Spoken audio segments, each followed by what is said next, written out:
ما ينفعش جمهور نادي الزمالك في كل حاجه بتتعمل، في اي قرعه، في اي حاجه، اي قرار رابطه الانديه بتاخدها، اتحاد الكره بياخدها، يبقى ببص لها من ناحيه ان انت جايه فيها على الزمالك.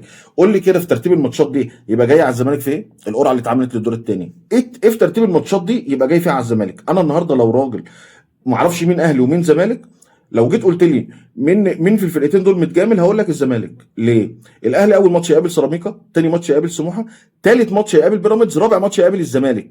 فانت عندك اتقل فرقتين اللي هم المنافسين المباشرين بتوع النادي الاهلي بيقابلهم في ماتشين ورا بعض. خلاص؟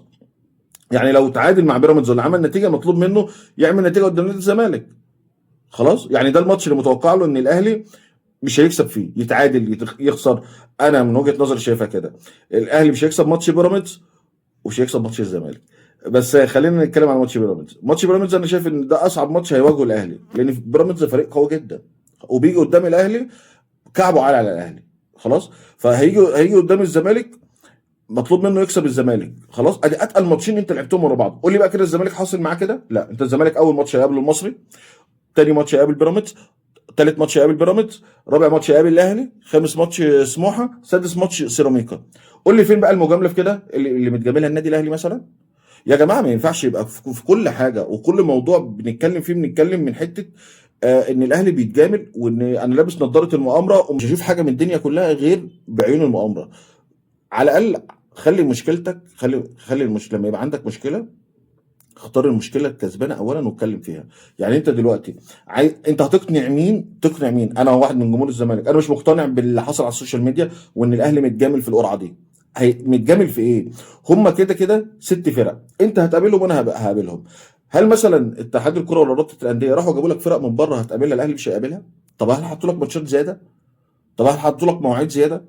لا، هي اللي هيرسى عليك هيرسى على النادي الاهلي. وانت شايف الاهلي اداؤه دلوقتي يعني مش عظيم، الاهلي اداؤه في النازل جدا. خلاص؟ فما ينفعش كل حاجه ابقى شايفها من ناحيه ان النادي الاهلي متجامل. النادي الاهلي بتحسبه عايزين تديله مميزات وتديله امتيازات، وده مش حقيقي. يعني ايه اللي حصل اصلا؟ لسه ما فيش ماتشات اتلعبت ولا لسه في اي حاجه حصلت عشان خاطر تطلع تقول انت مجامل الاهلي. طيب احنا هنبتديها كده؟ يعني انت جيت على القرعه وبادئها كده؟ امال لما الماتشات تتلعب؟ امال لما يبقى ليك فاول في ماتش، وده وارد بيحصل كتير، لما يبقى ليك فاول في ماتش ما يتحسبش، لما يبقى ليك بلنتي في ماتش ما يتحسبش، لما يبقى عليك بلنتي انت شايفها من وجهه نظرك مش بلنتي وتيجي تتحسب عليك. طب احنا هنكمل ازاي كده يا جماعه؟ لا يا جماعه، على فكره شخصيه المؤامره اللي انتوا لابسينها دي ما ينفعش تتوجه للعيبه. انتوا كده اولا بتقلل من اللعيبه عزيمتها، بتدي اعذار من قبل اي حاجه ما تحصل، بتدي اعذار لمجلس الاداره، بتدي اعذار للعيبه، بتدي اعذار للمدرب، بتدي اعذار للنادي كله، انه اخسروا وعندكم الشماعه موجوده. ما هو ده الكلام يا جماعه اللي خلى نادي الزمالك في المشاكل دي، وبعيد عن البطولات الفتره دي كلها. اللي هو انت اي حاجه هتحصل انا لا هلوم على اداره ولا هلوم على، انا هلوم على منظومه. طيب اللعيب في الملعب بيقول لك لوم على المنظومه بقى، رئيس النادي بعيد عني. ما انت كده كده ما بتحاسبش، انت مش ماسك راس التعبان، انت مش عارف تحاسب البني ادم المسؤول عن الاخفاق او عن المكسب، او تكافئ الراجل المسؤول عن المكسب.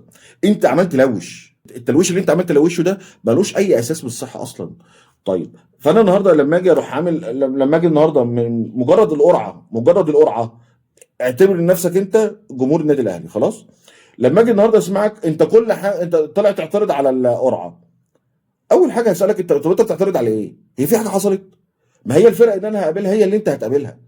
لا حد جايب لك فرقه من بره زياده، ولا حد قال لك الاهلي لو كسب البطوله محطوط له حوافز ولا محطوط له مكافآت اعلى ولا، لا، هو اللي هيرسى عليك هيرسى عليا. خلاص؟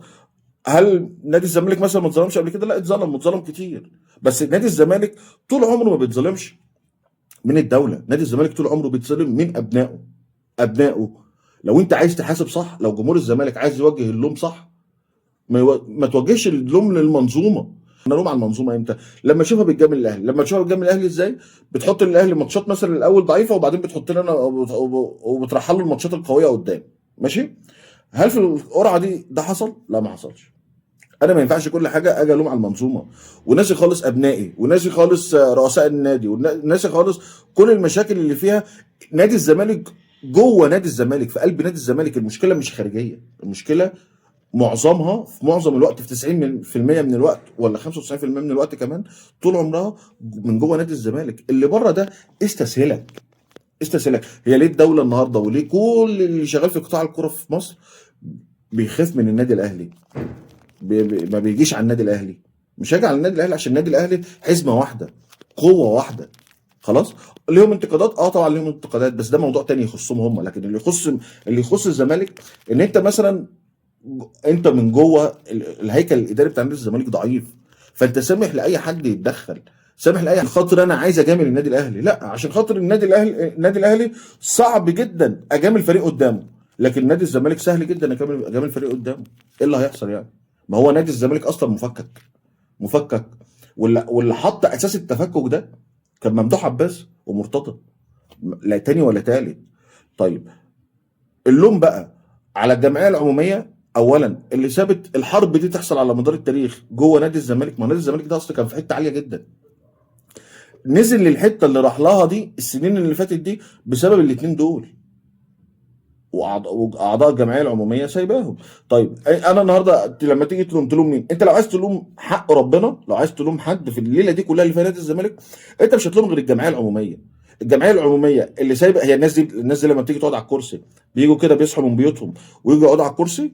لا، نزلوا انتخابات، في ناس سمحت لهم اصلا تنزل انتخابات، وفي ناس راحت انتخاباتهم، وفي ناس رشحتهم، وفي ليله كبيره قوي بره فكره ان انا هجامل الاهلي. ده انت لو عايز تحاسب لو عايز تحسب الموضوع صح، الموضوع صح عند نادي الزمالك، والمشكله داخليه في نادي الزمالك مش براه.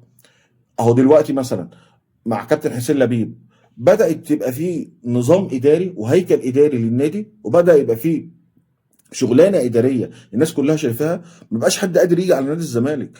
لسه مش هتبقى في قوه النادي الاهلي، لان دي لسه عايزه وقت، ولسه عايزه مكاسب كتير، ولسه عايزه ارضيه كبيره.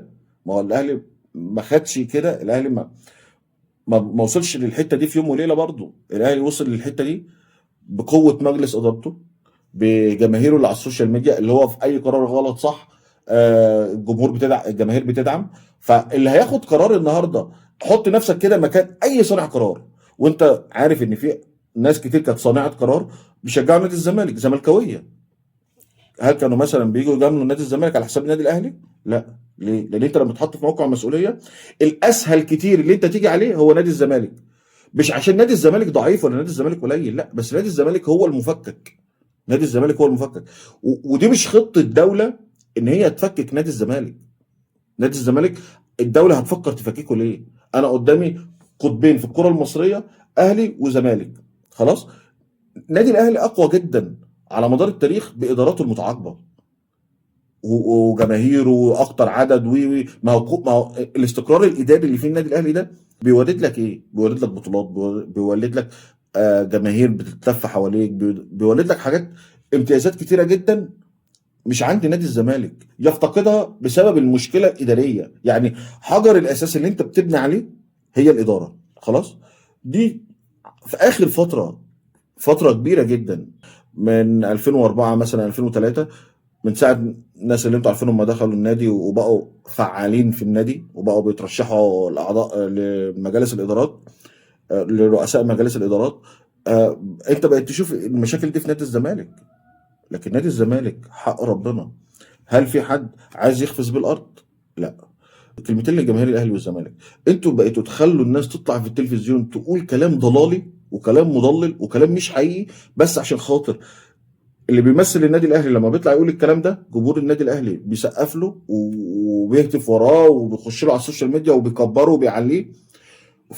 وجمهور نادي الزمالك برضو اللي بيقول له انت مظلوم وانت عندك مؤامره وانت الدنيا كلها جايه عليك، ده برضو بقى في نفس السكه.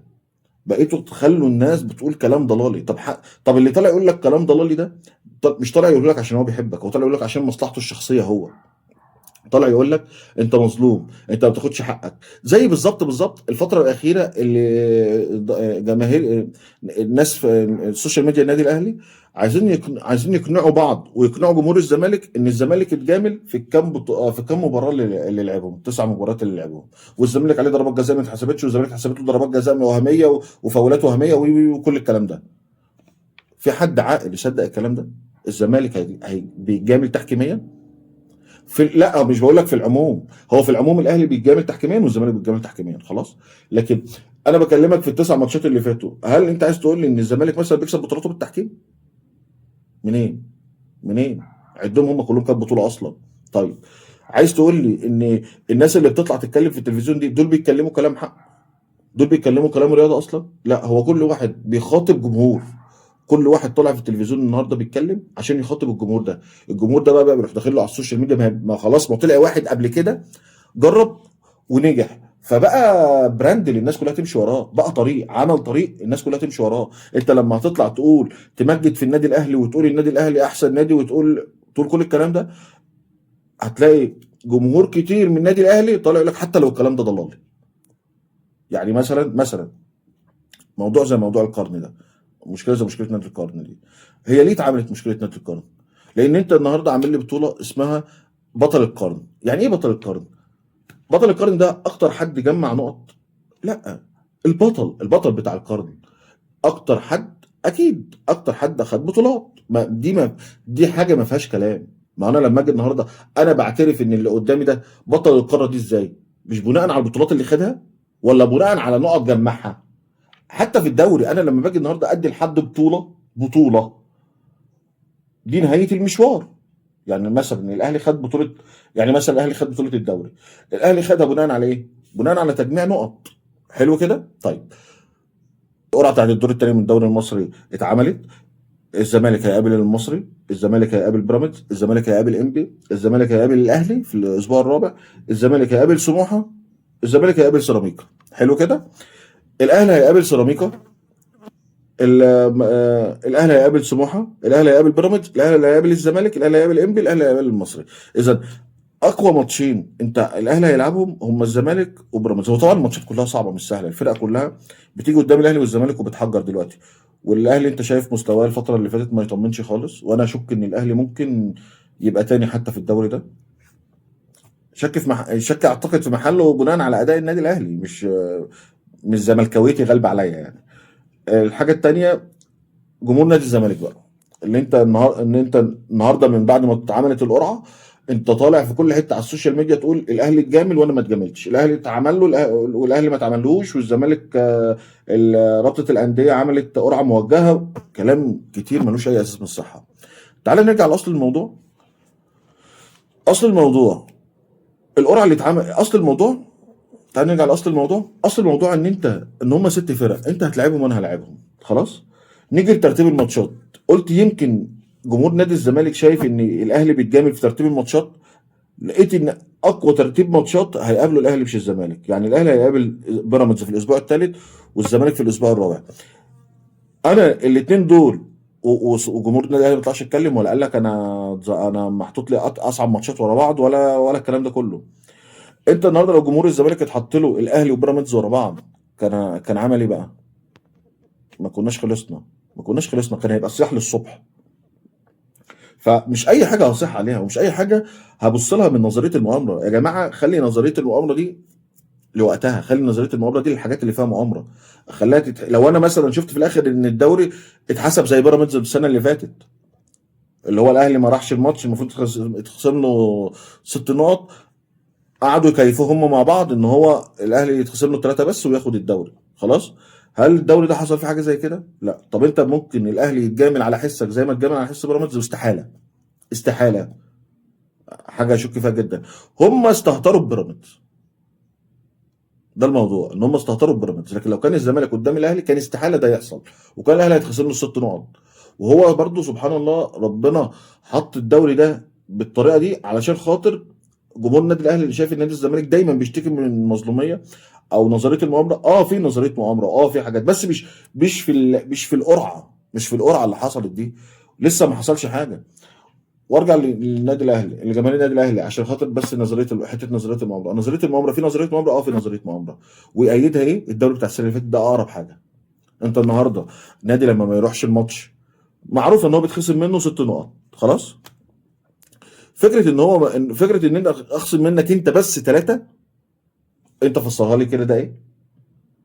انا ماليش دعوه الاسباب اللي الاهلي ما راحش عشانها الماتش ده موضوع تاني خالص، بعيد عن ان هو ما راحش الماتش. يعني الاهلي في الاخر ما راحش الماتش، فطبيعي يحصل ايه؟ يتطبق عليه اللائحه اللي هم الست نقط. طيب ليه ما يتطبقش عليه اللائحه؟ مع ان الزمالك في الكام سنه اللي فاتوا لما كان بينسحب كان بيتطبق عليه اللائحه في وقتها. خلاص. وفي مره اللي مرتضى طلع فيه الاتوبيس على الكوبري المهم الاتوبيس تاه يعني. ده عشان يقنع الناس اللي هو عذر قهري، ومفيش عذر قهري. احنا جمهور الزمالك من قبل اي حاجه كنا بنطلع نهاجم الاداره بتاعتنا، اللي هو انتوا ليه بتنسحبوا قدام الاهلي، وليه بيحصل كذا، وليه بتخلي شكلنا وحش، وليه كل الحاجات دي. لكن ما كناش بنيجي نبقى شايفين ان نادي الزمالك عنده حق، رغم ان في اوقات كتير نادي الزمالك كان بيبقى عنده مشاكل منطقيه. يعني كان عنده حاجات منطقيه. فكره اخر مره الزمالك انسحب فيها من الاهلي كان على اساس ان انت كان الاهلي بيلاعب بيراميدز، كان الاهلي لاعب الزمالك الدور الاولاني وجه يلعب الدور الثاني وما كانش لسه لاعب بيراميدز. فنادي الزمالك قال لك انا مش هلعب ماتش النادي الاهلي غير لما النادي الاهلي يلعب بيراميدز. ماشي. وجهه نظر اي حد يفهمها جدا. خلاص انت ازاي بتلعبني انا مرتين من غير ما تلعب المنافس المباشر بتاعنا وانت من غير ما تلعب المنافس المباشر بتاعنا وانت قبل ما تلعبه. يعني عايز تلعبني انا المرتين قبل ما تلعبه هو ازاي؟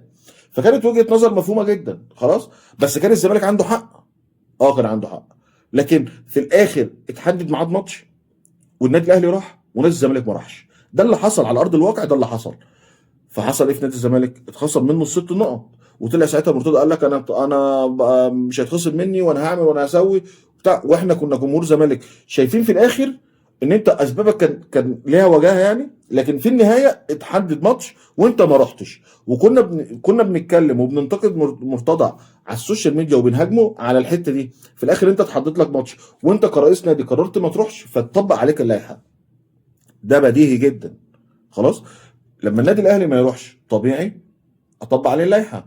الاسباب اللي اتقالت ما تنفيش ان انت في الاخر ما رحتش الماتش فتطبق عليك اللائحه. ما انت بما انك ما رحتش يبقى تطبق عليك اللائحه.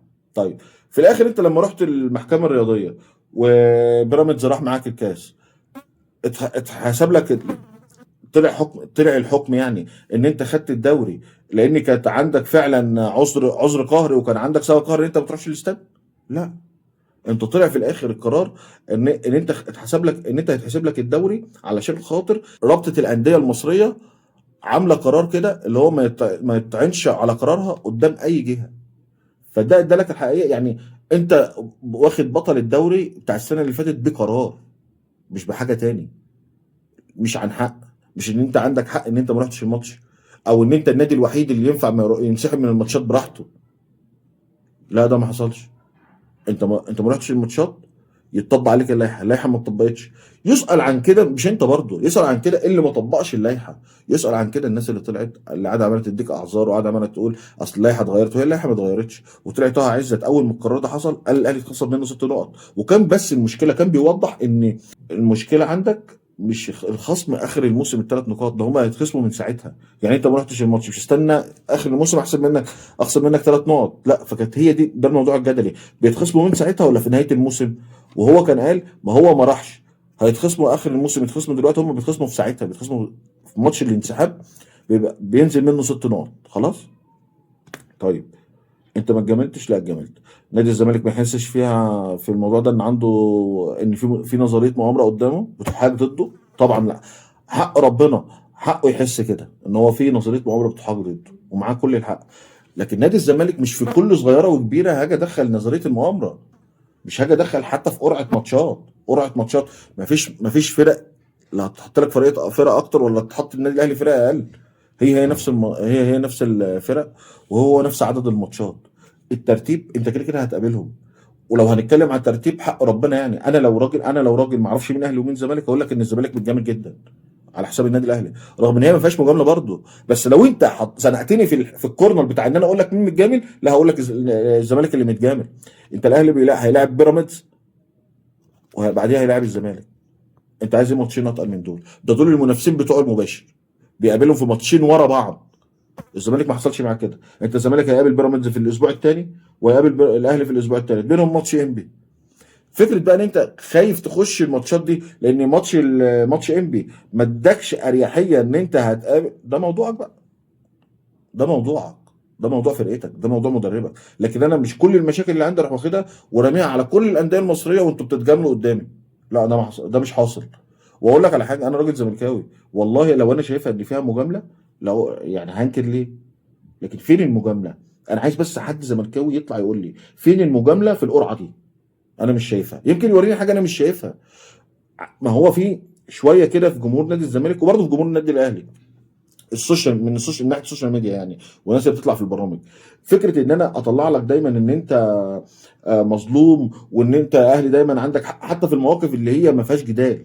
يعني اقربها الدوري بتاع السنه اللي فاتت اللي اتحسب لك على حساب بيراميدز، اطلع اقول لك ان لا النادي الاهلي كان عنده حق، وكان عنده حق انه ما يروحش، وابدا ادلس عليك عشان خاطر انا كده بكسب جماهيريه النادي ده وبكسب الشعبيه هنا، وبيتعمل لي البرامج بتطلبني وكل الحاجات دي.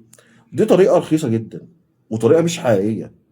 انا خلاص بقت الناس شايفه موضوع الاهلي والزمالك يخلينا نقول اي كلام ونمشي في اي سكه حتى لو غلط، بس مش ده بيرضي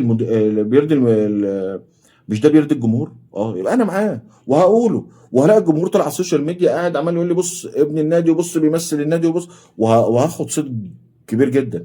انا بقى بصراحه مش في الحته دي وما احبش اكون في الحته دي. ففي شويه زملكاويه طالعين برضو في البرامج اللي هو لا نادي الزمالك لا نادي الاهلي متجامل، لا نادي الزمالك حاط له ترتيب ماتشات صعب، وبيشككوا في القرعه ان هي اتعملت بالاي اي وكل الحاجات دي. فده كلام مش حقيقي يا جماعه، ده كلام مش حقيقي وخارج عن سياقه بصراحه.